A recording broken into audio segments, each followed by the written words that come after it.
Hi, my name is Christopher Herring.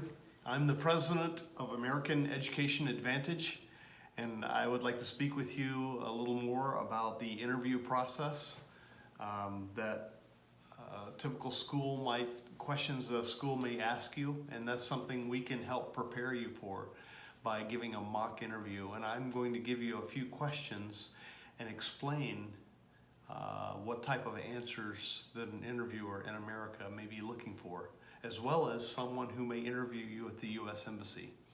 So here we go. First question, tell me about your favorite teacher in China.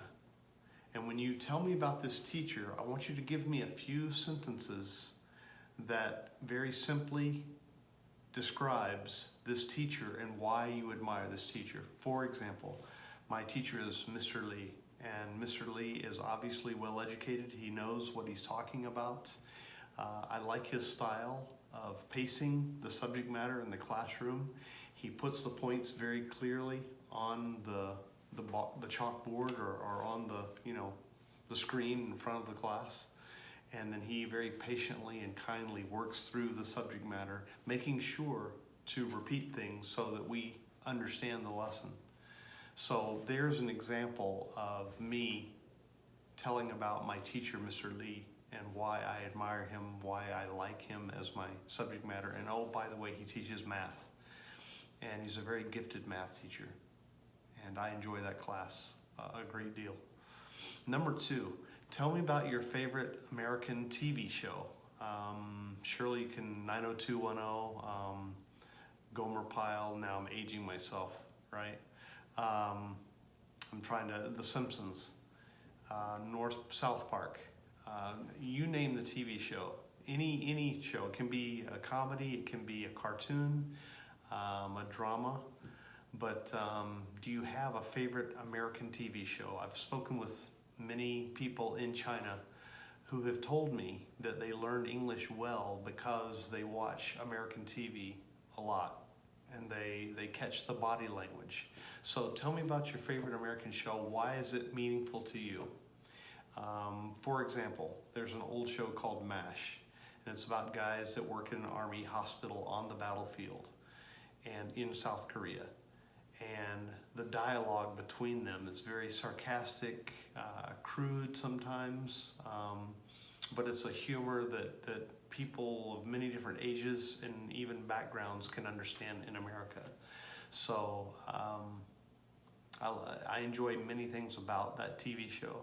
And so I'm giving you an example of the name of the show, some of the characters like Hawkeye, Pierce, Dr. Pierce, Radar, who is a radio technician and does the communications for the unit. Then there's Colonel Potter.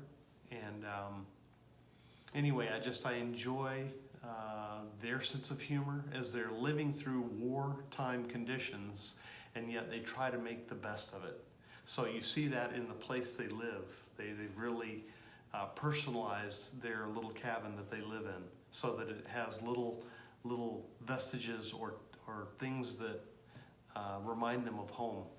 So I like that show, MASH. Tell me about a book that you're reading in English, and I'll tell you one of my long-time favorites. It's called To Kill a Mockingbird by Harper Lee. And it's set in a fictitious, make-believe small town in the state of Alabama called Macomb. And in this town, there's an attorney. And we don't know what happened to his wife, but obviously his wife passed away. And his name is Atticus Finch. And he's a very chief character in the story. And his little daughter, she goes by a nickname, and her name is Scout Finch. And then she has a brother named Jim.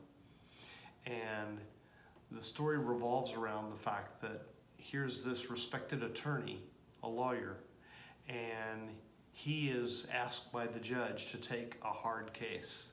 There's a black man in town who's been accused of raping a white woman, and it was very scandalous.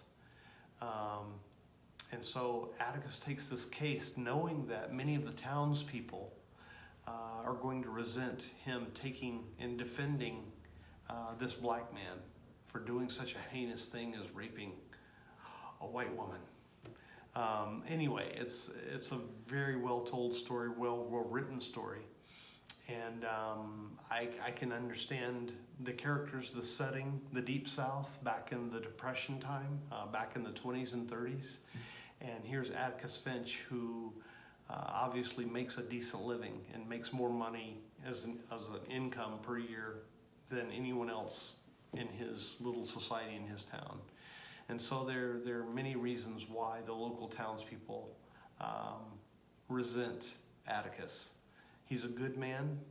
He's a man of character and principle. And anyway, it's a great story. So the story is called To Kill a Mockingbird. I hope you'll read it. Next, I want you to describe for me your home. Where do you live? Tell me about the rooms.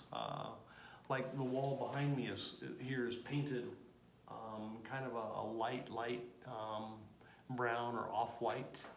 And then you might want to talk about the furniture, like this table right here is a medium brown wooden table. And there aren't many decorations on the walls. There's a picture over here and there's a mirror over here. There are several tables in this room and chairs so people can sit down and eat. Anyway, so tell me about your house, the color, the shape, the doors. The doors here right in front of me are two large, what we call French doors, and they open into the lobby of this building. So give me some other things, like on the floor here, the flooring is carpeted. So it's a very low, flat carpet. And there's another door to the outside of the building right over here. But I want you to describe for me your house, where you live. How many rooms do you have? Do you have your own bathroom? Is it just one bathroom for the whole family? Tell me about the kitchen and who does the cooking. Do you have your own cook, or does your mother cook, or does your father cook sometimes? So anyway, tell me about your home. Okay, next item. Tell me about your favorite sport. Do you play a sport? Do you enjoy watching any sport like soccer or what you might call football? Do you like to watch basketball or tennis or baseball or something else? So just tell me about your favorite sport and what do you enjoy about it? Why do you like it?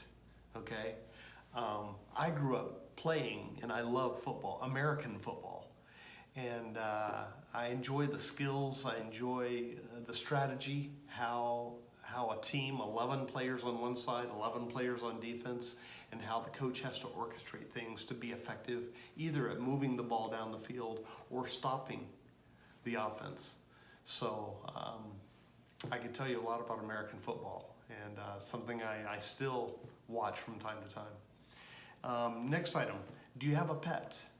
Do you have a cat or a dog or some other animal, maybe a bird or a mouse? And or imagine that you have a pet. What do you think it would be like taking care of a pet? Does it live in a cage? Does it live in a tank? Do you let it roam around your house like a cat or a dog might, for example? How often do you feed your pet? And how do you give your pet exercise if it's that kind of animal? But tell me about your pet. And like I said, if you don't have one, make one up. And just imagine what it would be like to take care of one, okay? Next item. Describe for me the last time your family took a vacation, like a holiday. Where did you go? What did you do? Did you go to the beach and go in the ocean? Or did you go hiking up in the mountains? Did you go shopping somewhere? What kind of foods did you eat? Did you buy anything? Did you buy new clothes or a new suitcase or a bathing suit or what? So tell me about activities that you did on that, and who were you with? Just your mom and your dad, or just your mom, or did you have a friend with you, or your brothers and sisters with you? So tell me about your vacation, okay? Next item, last item. What is your favorite subject in school, and why do you like it? For example, is your favorite subject science? What do you like about science? What kind of science? Physical science? Life science? Do you like chemistry? What type of science do you like and why? Why does it appeal to you? Okay? So these are kinds of questions that I want to get to know you. So will the school. The school will want to know Why does this person want to come to our school? What kind of student will this person be? Okay? So you need to be able to describe that, to tell that in English, okay? So until next time, I hope that this has been helpful. All right? Take care. Bye-bye.